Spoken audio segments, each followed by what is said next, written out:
उन्होंने कहा था कि भाइयों बच्चों अगर भूखे रहने की आदत है तो थिएटर में आना, वरना थिएटर तुम्हारे बस की बात नहीं है। इतनी हालत खराब हो, एक दिन की छुट्टी नहीं दी थी 3 साल में, सिर्फ 4-5 दिन हमको एक बार दिए थे छुट्टी।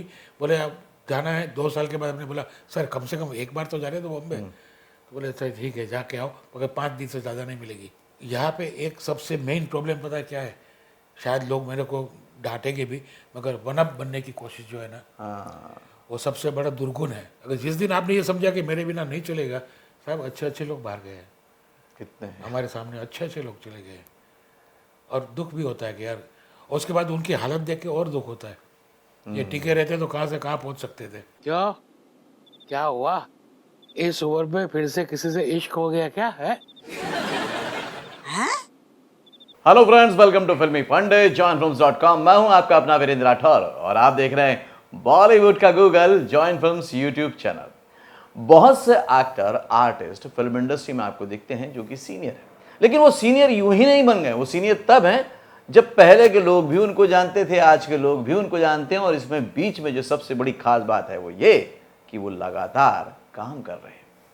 जहां पर हम एक मौके की तलाश में हैं, एक मौके के लिए परेशान हैं, वहां पर कोई लगातार काम कैसे कर लेता है? जहां पर हम सिर्फ एक बार टीवी पे या फिल्मी पर्दे पे दिखने की चाह लेके घूम रहे हैं, वहां पर लगातार कैसे दिखा जाता है? ये बताने के लिए बहुत ही कमाल के एक्टर, बहुत ही कमाल के आर्टिस्ट मेरे साथ हैं Sharad Vyas ji. Welcome to join film sir. Thank you sir, thank you. Sir, सवाल वहीं से शुरू करता हूं जो मैंने वीडियो की शुरुआत में कहा कि ये जो कंसिस्टेंसी है, लगातार बने रहना है, ये अपने आप में आसान काम नहीं है, बिल्कुल, है ना? और जहाँ पे इंडस्ट्री में तौर तरीके बदल रहे हों, दौर बदल रहे हों, Correct. प्लेटफॉर्म बदल रहे हों, टेक्निकल चीज़ें बदल रही हों, करेक्ट। तो वहाँ पे आप जमे कैसे हुए हो इतना? ऐसा है कि आपको अपने पे भरोसा होना बहुत ज़रूरी है। हाँ, जब आपको अपने पे भरोसा होता है ना, तो सामने वाले को आप ये यकीन दिला सकते हो कि आप मुझ पे भरोसा रखो, आप फेल नहीं होंगे। जब आपके ऊपर वो भरोसा रखते हैं तो ये आपकी जिम्मेदारी बन जाती है कि आप देखो कि वो फेल ना हो। आप तो फेल हो गए तो होंगे ही, अगर वो फेल हो गए तो फिर तो गए काम से, फिर दोनों ही गए काम फिर से। दोनों गए फिर काम से। दोनों चले जाएंगे। तो ठीक है, ये तकरीबन वैसे ही हो गया जैसे अगर कोई रिश्ता बनाना है जिंदगी भर के लिए तो बहुत ज़रूरी है कि भाई वो विश्वास बना रहे एक दूसरे का, बिल्कुल, है ना? तो वो यहाँ पर भी लागू होता है। बिल्कुल रहता है। ओके, एक बात ना हमेशा से मैं आपसे पूछना चाहता था, आज मौका मिल गया है तो पूछ ही लेता हूँ कि आप इतनी सीरियसली कॉमेडी कैसे कर लेते हो? मतलब मैंने कभी भी आपको एक आउट एंड आउट वैसे कॉमेडी करते हुए नहीं देखा। मैंने देखा कि आप बहुत ही नॉर्मल तरीके से करते हो, लेकिन ऑडियंस को हंसी आती है, ऑडियंस को कॉमेडी नजर आती है। क्या है कि जो लाइफ में जैसा है वैसा अगर आप करोगे ना, तभी सामने वाले को पता चलेगा कि आप क्या कर रहे हो। अगर लार्जर देन लाइफ एक्टिंग करते हैं ना तो ओवर एक्टिंग हो जाती है। अच्छा, ना कभी आप कैरेक्टर के बाहर चले जाते हो, और कभी आप छोटी सी बात को इतना बड़ा बना के देते हो कि उसकी जो अहमियत है वो ख़त्म हो जाती है। तो एक नेचुरल एक्टिंग नाम की एक चीज़ है। आप जहाँ से मैं पढ़ के आया हूँ, मैंने नेशनल स्कूल ऑफ ड्रामा से 3 साल का कोर्स करके 1974 में पास आउट हुआ। ओह, तो आज 48 ईयर्स हो गए मुझे ये लाइन में, और कोई काम तो किया नहीं, मगर वहाँ पे हमको ये सिखाया गया था कि अपने पे भरोसा रखो, उससे ज़्यादा दूसरों को अपने पे भरोसा रखवाओ। तभी आप अगर अच्छा काम करोगे तो आपको अप्रिसिएशन मिलेगी। अच्छा, और दूसरी बात ये होती है कि डायरेक्टर आपके साथ रहते हैं, अगर आप लाउड करते भी हो तो वो आपको चाबुक की तरह बैठे होते हैं, वो लगाम खींच लेते हैं, नहीं भाई ज़्यादा हो गया, कम करो। कम कर।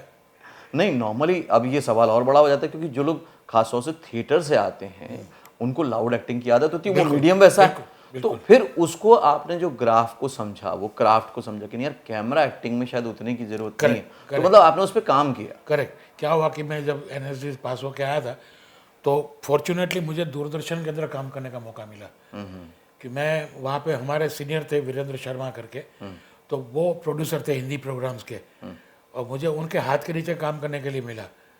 तो वो जो पीरियड गया 3-4 साल का, उसके अंदर सीखने को मिला कि कैमरा में और स्टेज में डिफरेंस क्या है। क्योंकि उस वक्त पे मेरा स्टेज भी चलता था, मैं थिएटर भी करता था, साथ में टीवी के प्रोग्राम भी असिस्ट करता था। एक पेपर लेके 15 जगह पे साइन कराने का काम हम लोगों का होता था। तो जब रिकॉर्डिंग होती थी तब पता चलता था कि 3 कैमरा से सेटअप कैसे करते हैं, और अगर ज़्यादा कर लोगे तो कैसे दिखते हो, क्योंकि आप दूसरे को करते हुए देखते हो। Right right. अगर कोई ओवर एक्टिंग करता है तो आपको दिखता है कि आपको खुद को लगता है यार ये बहुत ज़्यादा नहीं हो रहा है। तो ऐसे धीरे धीरे करके समझ में आई बात कि हाँ भाई, दोनों मीडियम डिफरेंस है। अगर ध्यान नहीं रखोगे तो दोनों में से आउट हो जाओगे दोनों में से आउट हो, दोनों में आप उस टाइम से बने हुए उस टाइम से। Very good. जब हम लोग ना नॉर्मली सोचते हैं थिएटर के बारे में तो शुरुआत तो शौक से होती है कि यार मज़ा आता है, करने में दिखता है, और थिएटर का अपना एक माहौल होता है, माहौल होता है। लेकिन जब आप सोचते हो प्रोफेशनल अब एक्टर बनना है तो बहुत सारी चीज़ें ऐसी हैं जो आपको रोकती हैं। करेक्ट, खुद का मन भी रोकता है, बिल्कुल सही, आसपास वाले रोकते हैं। ये रुकावटों को आपने कैसे रोका और कैसे बनाया मौका? मैं क्लास में भी एक बात कह के आया था। जब मैं कॉलेज में था तो एक उर्दू कंपटीशन हुआ करती थी सेंट जेवियर्स कॉलेज में। तो हम लोग उसमें पार्टिसिपेट करते थे। तो चीफ गेस्ट की ओर से एक दिन पृथ्वीराज कपूर सर आए थे। उन्होंने पहली जो लाइन बोली थी ना, उसको मैंने अपने जीवन का मंत्र बनाया था। उन्होंने कहा था कि भाइयों बच्चों, अगर भूखे रहने की आदत है तो थिएटर में आना, वरना थिएटर तुम्हारे बस की बात नहीं है।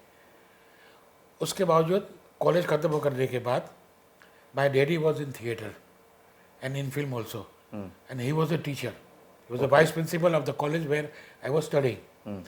तो उन्होंने एक दिन मुझे बोले चल तेरे को एक प्ले देखने ले जाता हूँ। तो भूलाभाई देसाई ऑडिटोरियम हुआ करता था उधर चर्चगेट के पास। वहाँ एक प्ले देखने गए जो NSD का था, कॉकेशन चौक सर्कल करके। ओके। वो प्ले देखने गया तो मैं परेशान हो गया, इसलिए कि इतना बड़ा set, 40 actor, live music, live singing, live गाना। वो सब खत्म होने के बाद मुझे चले तेरे को मिलाने ले जाता हूँ। वहाँ उन्होंने मेरे को अलकाजी साहब से दिलाया, वो was the director of national school of drama. Right. और जब वो बॉम्बे में थे तो my father and Alkazi were colleague in A school जहाँ पे वो लोग थिएटर सिखाते थे। Okay. My father was doing eastern drama, he was taking western drama. Alkazi साहब को वाकई ये मेरा लड़का है। उन्होंने ऐसा एक लुक दिया, बोले क्या करता है इधर, ये जस्ट पास्ड आउट, उसको दिल्ली भेज दे। अब वो जो देखा था ना, वो नशा था एक, या ऐसा भी हो सकता है। और उन्होंने कहा तो भेज दे। Then my father said, do you want to make a career in this, then you have to study. अगर आपको कारपेंटर बनना है तो रंधा मारने से लेके कलर मारने से लेके फिक्सिंग तक आना चाहिए। राइट। अगर थिएटर में जाना चाहते हो तो ये सब चीज़ सीखना बहुत ज़रूरी है। 3 साल का कोर्स है, तो हमारे साथ नहीं रहोगे, 3 साल तक वहाँ रहना पड़ेगा। ये तकलीफें तेरे को हो सकती है, सोच ले। अगर तेरे को जाना है तो बोल, तो मैं तेरी एप्लीकेशन भेजता हूँ। 2-3 दिन सोचने के बाद लगा कि नहीं यार, वो जो एक नशा था ना, वो देखा था उसका, तो उसके चक्कर में मैंने कहा हाँ मेरे को जाना है।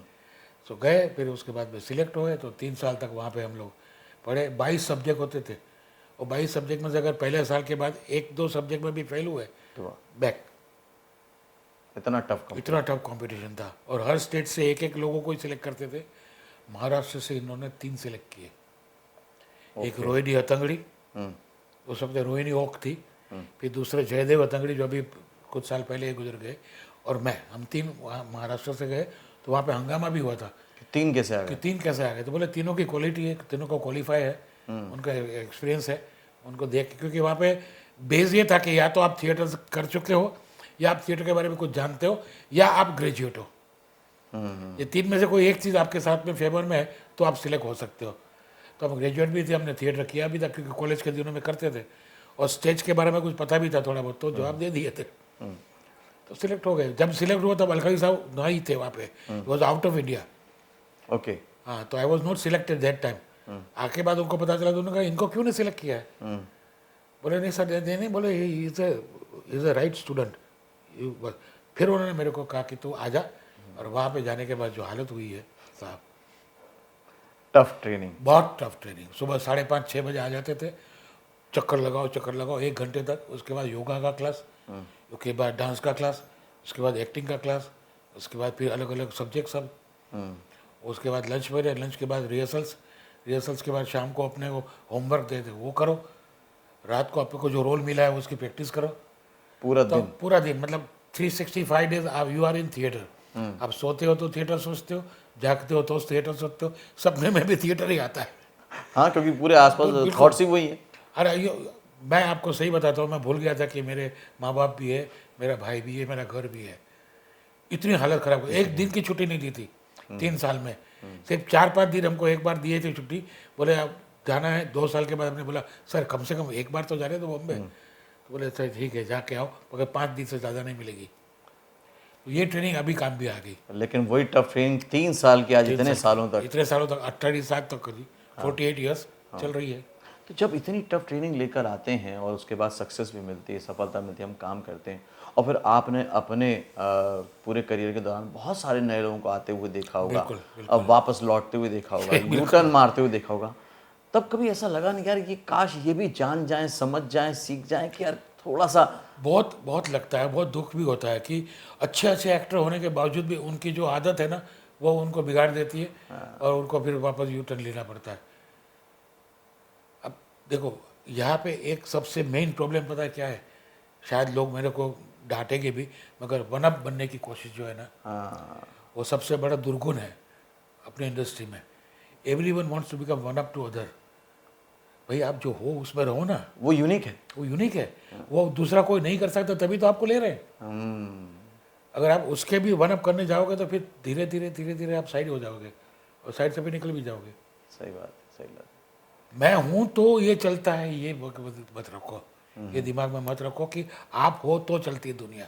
नहीं, दुनिया है तो आप चलते हो, दुनिया से आप हो, आपसे दुनिया। आपसे दुनिया नहीं। राइट। जैसे कि प्रोड्यूसर को आपकी ज़रूरत है तो आपको प्रोड्यूसर की ज़रूरत भी है, चैनल को प्रोड्यूसर की ज़रूरत है तो चैनल को प्रोड्यूसर को चैनल की ज़रूरत है।